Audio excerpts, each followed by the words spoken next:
Alors, nous allons maintenant passer à la troisième partie de ce cours. La première qui est réellement nouvelle, consiste à faire l'étude d'une famille d'espaces de Banach qui est essentielle en analyse, qui est la famille des espaces LP. Et je voudrais insister là-dessus. P est n'importe quel nombre réel entre 1 et l'infini. On pourrait avoir L3, L4 tiers, L4, Lpi, si on veut. Pas seulement L1, L2 et L infini. Alors, ces espaces sont définis de façon différente selon que P soit l'infini ou pas. Je vais commencer par dire qu'on parle d'un espace mesuré.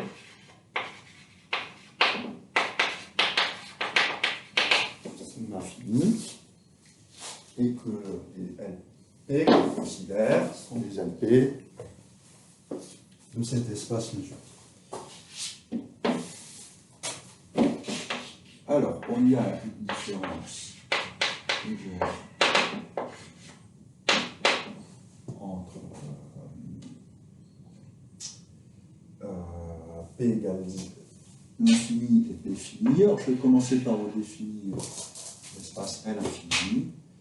C'est l'espace des fonctions de oméga dans C qui vont être mesurables, tel que il existe C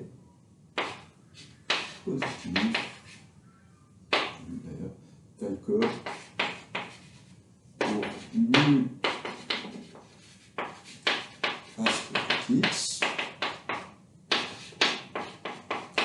f de x en valeur absolue petit que c. Et cet espace va être l'uni d'une norme. On va voir dans une minute pourquoi ce n'est pas vraiment une norme. La norme, c'est l'un sur les c positifs, tel que f est plus petit que c, presque pas. Alors attention, ce n'est pas l'espace des fonctions bornées, c'est seulement l'espace des fonctions essentiellement bornées. Et il faut faire attention à ce sens du presque partout. Par exemple, la fonction qui est x de 1 sur x n'est pas essentiellement bornée, bien qu'elle soit finie presque partout. Il suffit de regarder ce qui se passe autour de 0. Si vous voulez avoir f de x plus petit que c, vous êtes obligé d'exclure un intervalle. Par contre, la fonction qui vaut plus l'infini sur les rationnels et 0 ailleurs, elle est essentiellement bornée. Alors si ça ne vous plaît pas, parce qu'on n'arrive pas dans C ou dans C bar, prenez la fonction qui a au rationnel P sur Q fraction réduite associe Q. Et puis qui associe 0 aux irrationnels. Celle-là est essentiellement bornée alors qu'elle n'est pas bornée. Donc il y a une légère différence ici. Alors ceci va être presque une norme.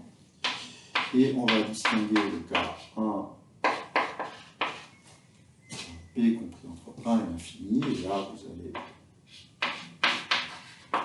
presque reconnaître un objet que j'ai déjà vu.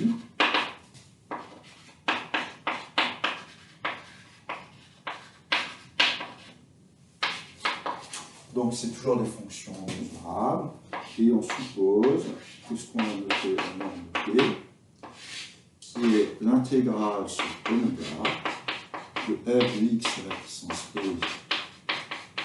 des mu de x est finie.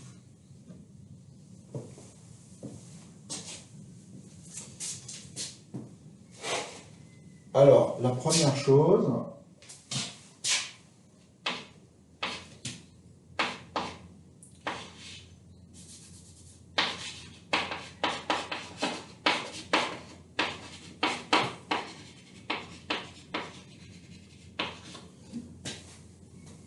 c'est que cette application, qui a f donne ft, est une norme. Alors, on va dire ou presque, et puis je vais vous expliquer pourquoi c'est pas une norme et pourquoi on va faire comme si c'en est une, en étant un peu prudent sur un point. La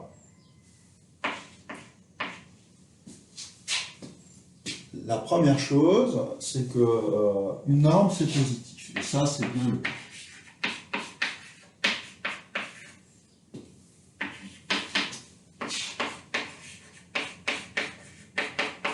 La deuxième chose, c'est que si c'est 0, ça implique que f est égal à 0.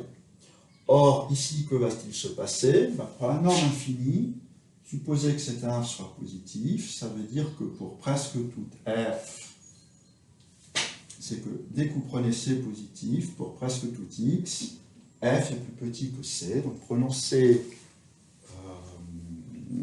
une suite qui tend vers 0, par exemple 1 sur n. Et pour presque tout x, f de x est plus petit que 1 sur n. C'est-à-dire qu'il existe un ensemble en de mesures nulles, tel que si x n'appartient pas à en, f de x est plus petit que 1 sur n.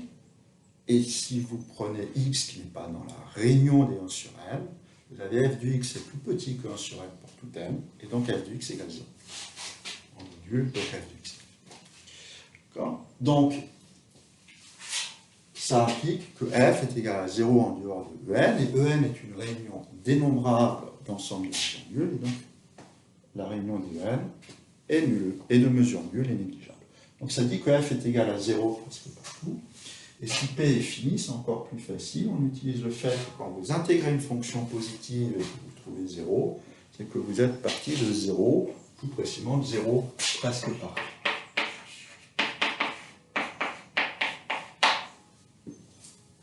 Donc, en ce sens-là, c'est pas une norme parce que ça vous dit que ça ne dit pas que f est égal à 0 partout. Et donc, dans la suite, ce qu'on va faire, on va dire que f est nul. Si f est égal à 0 presque partout, on va dire que f égale g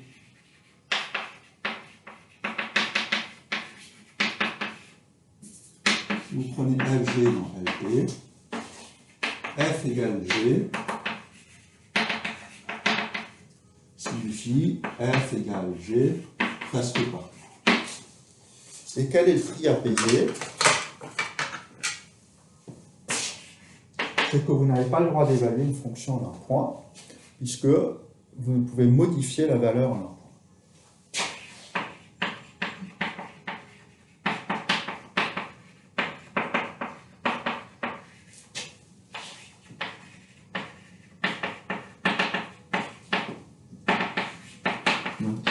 Quelque chose comme f de 0, f de 1. Ces choses-là n'ont pas de sens. Ça, c'est le prix à payer. Alors, on peut formaliser ça. On peut définir une relation d'équivalence. On va dire que f est équivalent à g. Si f moins g égale 0 presque partout. Ça, c'est une relation d'équivalence.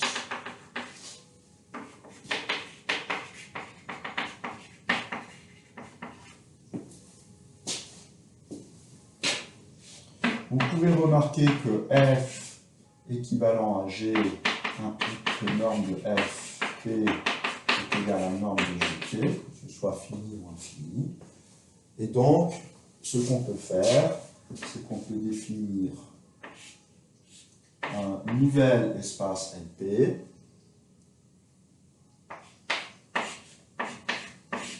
qui est l'espace quotient. Alors, ma notation est un peu mauvaise puisque je note le même objet, deux objets différents. Alors, dans certains ouvrages, on note celui-là avec un L rond et celui-là avec un L droit. Cette distinction n'est pas essentielle. Ça permet de donner une définition formelle totalement rigoureuse, mais fondamentalement, tout analyste va définir LP comme étant l'espace de fonction et s'interdire ces choses-là. C'est-à-dire avoir en tête que f égale g signifie que f égale g presque partout et s'interdire l'évaluation du point. Ce qui est largement suffisant, bien qu'on aura que de passer par quelque chose de formel. Donc, on est en tête que, en fait, f, les fonctions de LP ne sont pas des fonctions, ce sont des classes d'équivalence. Donc voilà la première chose qu'on veut sur une norme. Ce qui est évident, et ça je vous laisse en exercice, et qui ne devrait pas vous prendre plus d'une minute, c'est l'homogénéité. Et ce qui va être beaucoup plus difficile,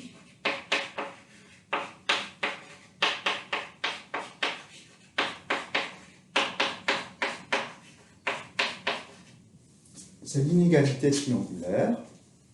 Alors, quand je dis beaucoup plus difficile, ça dépend de P.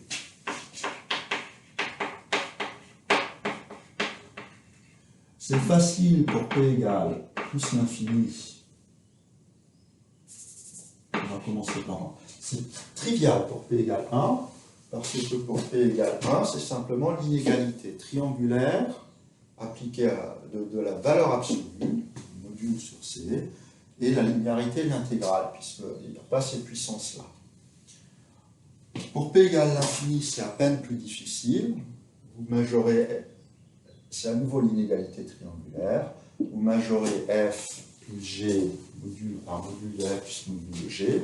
Chacun des deux est majoré par la norme infinie. Et puis, voilà.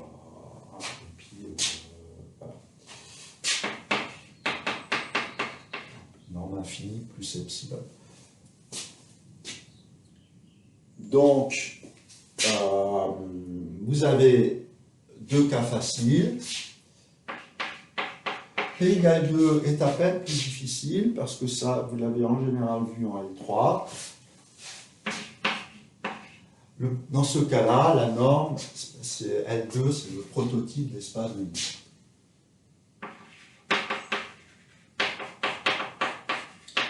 Et donc, qu'est-ce qu'on fait? On associe le produit scalaire.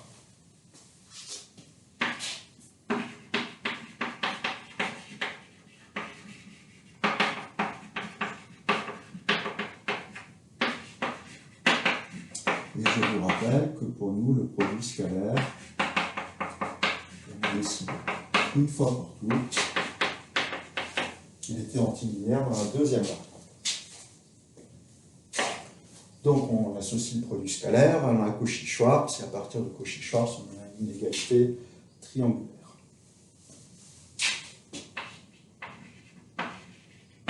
Les autres cas, nous allons voir cela dans ce cours, mais un peu plus tard, parce qu'on va avoir besoin de quelques résultats intermédiaires qui ne sont pas évidents.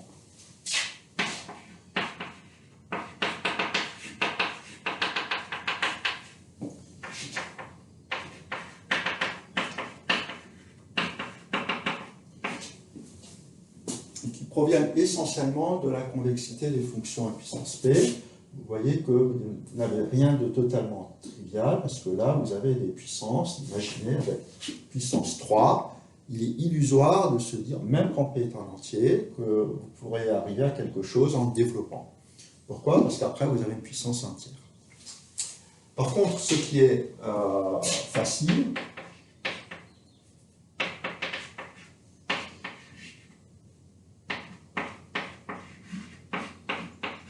c'est que LP est un espace vectoriel.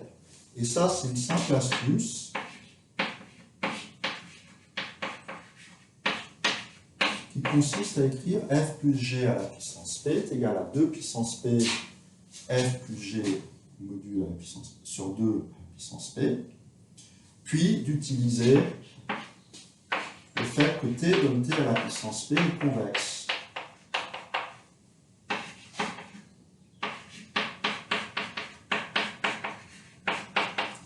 Et donc, l'image de la moyenne est plus petite que la moyenne des images. Et Du coup, qu'est-ce que vous allez avoir? Vous allez avoir que f plus g à la puissance p est fini si f et g sont dans LP, puisque dans ce cas-là, cette intégrale-là est finie. Et ça implique que LP est déjà un espace vectoriel.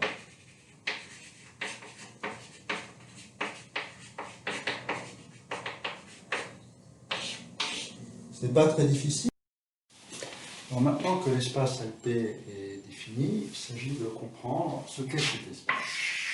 Alors, pour ça, la clé est dans le tracé des fonctions t à la puissance p, avec t plus grand que. Donc, le premier qui vient, c'était à la puissance 1, et puis ensuite, quand on augmente p, on obtient une courbe comme ceci. On augmente encore t à la puissance q, et donc plus grand que p, plus grand que p. Et maintenant, qu'est-ce qu'il faut dire? Qu'est-ce qui fait qu'une intégrale diverge ou converge? Il y a deux possibilités. Soit, quelque part, ça tend vers l'infini trop vite, donc on a un problème local. À ce moment-là, plus la puissance va être élevée, plus on va aller vite vers l'infini, donc ça va être plus difficile d'être dans L, Q que dans LP localement. Donc, par exemple, si on travaille borné. Par contre, à l'infini, il va se passer un phénomène différent. À l'infini, l'essentiel du phénomène de divergence provient du fait qu'on ne tend pas assez vite vers l'infini, vers 0 à l'infini. Et donc, en augmentant la puissance, on va faire tendre plus vite vers 0. Alors ça s'illustre très bien avec l'espace petit LP, qui est l'espace LP et N muni de la mesure de comptage. Qu'est-ce qu'une fonction sur N? C'est simplement une suite.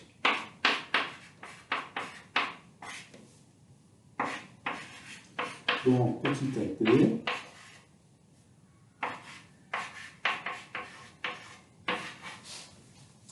c'est l'espace des suites dont la puissance payenne est sommable. Et ce qu'on a évidemment, c'est que si on prend une suite sommable, on va compléter ce qui est au milieu dans une seconde, si on prend une suite sommable, son terme général tend vers 0, somme des n converge, AN tend vers 0, en particulier AN est borné. Donc on va avoir cette inclusion-là. Et ce qu'on va faire, ce qu'on va montrer, c'est que d'abord on va coincer LP là-dedans, et plus généralement on va coincer LQ, et l'ordre des exposants, on a eu.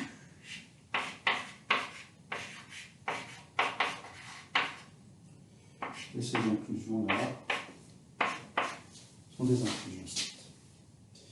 Cette inclusion est facile à voir, il suffit d'écrire AN à la puissance Q est égal à AN à la puissance P, AN à la puissance Q moins P, et sous cette hypothèse-là, ça c'est au mieux, puisque si AN est dans l'espace LP, même raisonnement, on dit que AN tend vers 0, et donc est borné, donc ça c'est un grand P de AN à la puissance P. Ainsi, si cette suite-là est sommable, celle-là aussi, d'après le théorème de comparaison. Vous avez comme des choses absolument. Bon, et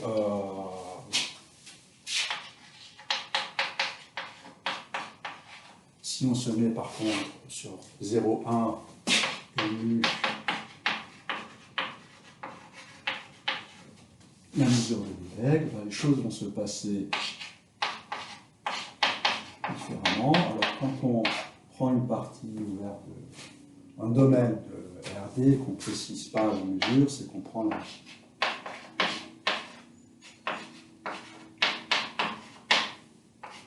qui comprend la mesure de Lebesgue.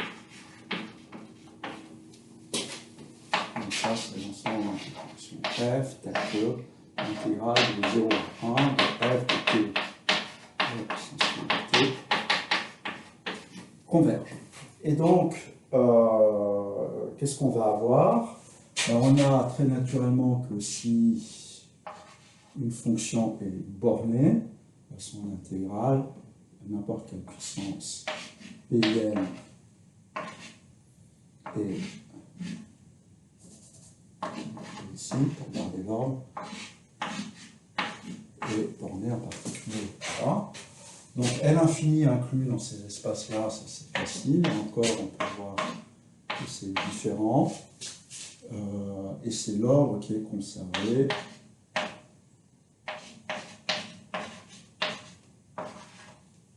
Infini, c'est-à-dire une fonction bornée, parce que partout est évidemment intégrable. Et donc l'ordre est conservé. Ça, c'est un peu plus difficile à démontrer. Ça se fait à l'aide de Euler, que nous allons voir dans la section suivante. Alors, il y a une dernière chose qu'il faut comprendre, c'est l'inégalité assez simple suivante. On va prendre lambda positif et on va prendre, on va appeler f et on va regarder l'ensemble des x, l'ensemble des x tel que module de f de x est plus grand que lambda. Et ça, c'est on va dire quelque chose d'un peu plus rigoureux que l'heuristique de tout à l'heure. Donc on va regarder l'ensemble des x où f dépasse un certain seuil. Et ça s'écrit assez facilement. L'intégrale sur oméga, c'est la définition, de l'ensemble de x sur oméga, tel que f de x est plus grand que lambda, x. Et maintenant, l'observation clé, c'est ici. L'observation clé, c'est que si module de f de x est plus grand que lambda, alors f de x sur lambda est plus grand que 1, et donc n'importe quelle puissance Pm l'est encore. Alors que si f de... Et donc, si x est dans cet ensemble, ça vaut 1, et ça c'est plus grand que 1. Et si x n'est pas dans cet ensemble, ça vaut 0, et ça c'est positif. Et donc ça, qu'est-ce que ça nous donne immédiatement? Ben, on remplace ça là-dedans. Si une fonction est plus petite qu'une autre, son intégrale est plus petite que l'intégrale de l'autre. Donc, cette intégrale est plus petite que l'intégrale de ça. Et quand on remplace ça là-dedans, on trouve la norme LP de f sur P divisé par lambda à la puissance P. Donc, d'autres termes, ceci s'appelle la fonction de répartition. Ben, vous avez une décroissance quand lambda tend vers l'infini de cette fonction de répartition 1 sur lambda puissance P. Alors, illustrons ça avec un exemple. Alors, il nous reste à illustrer ceci avec un exemple simple. Donc, oméga 0,1 et comme toujours mu, si on ne précise pas la mesure de Lebesgue. Et on va prendre alpha positif, f de x égale 1 sur x à la puissance alpha sur oméga, à la peine de la définir en 0, c'est un ensemble de mesures nulles ici. Et donc, ben, regardons ce qu'est cet ensemble-là. L'ensemble où x, l'ensemble des x tel que 1 sur x, alors on va être obligé d'être un tout petit peu plus précis ici, c'est l'ensemble des x dans 0,1. On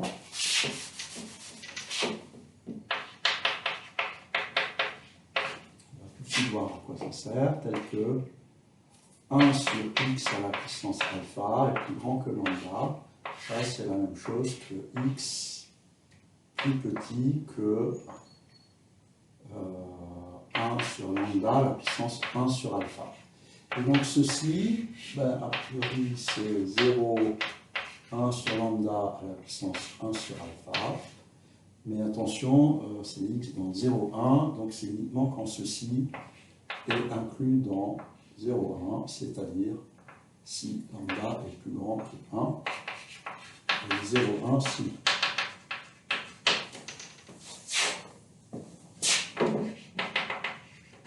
Ainsi, pour lambda plus grand que 1, la mesure de cet ensemble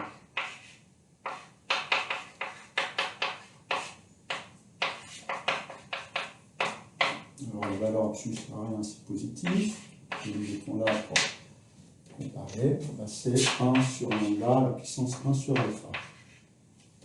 Et la question qu'on peut se poser, c'est si l'inégalité qu'on vient de démontrer est vraie. Donc, attends,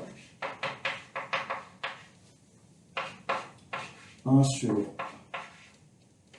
lambda à la puissance 1 sur alpha, plus petit, une constante qui va être la norme de f en IP à la puissance p, si f est effectivement dans IP, sur lambda à la puissance p, et ceci pour tout lambda plus grand que 1, parce que pour lambda plus petit que 1, c'est 1, comme ici.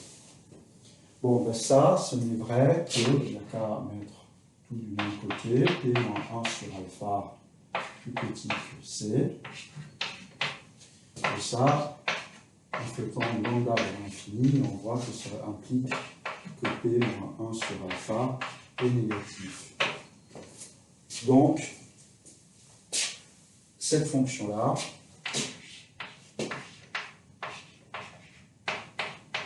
f dans IP, ça va impliquer que p est plus petit que 1 sur alpha. Donc, dans cette échelle, elle va commencer à L à la puissance 1 sur alpha au mieux. Attention, ce n'est qu'une condition nécessaire. En fait, ce calcul sert surtout à illustrer ce qu'est cette fonction de répartition.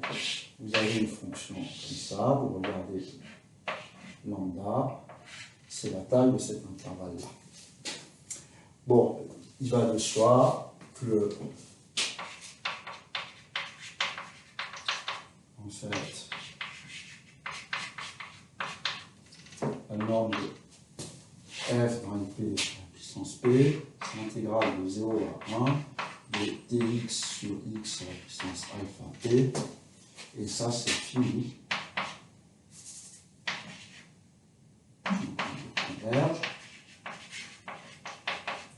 Si et seulement si alpha p est strictement plus petit que 1, en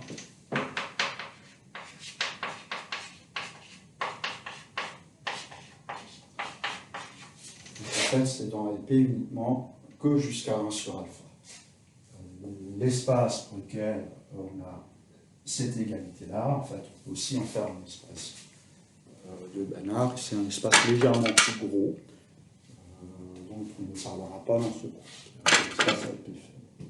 Donc voilà qui illustre localement les fonctions 1 sur x à la puissance alpha. C'est un bon modèle pour savoir ce qui peut se passer.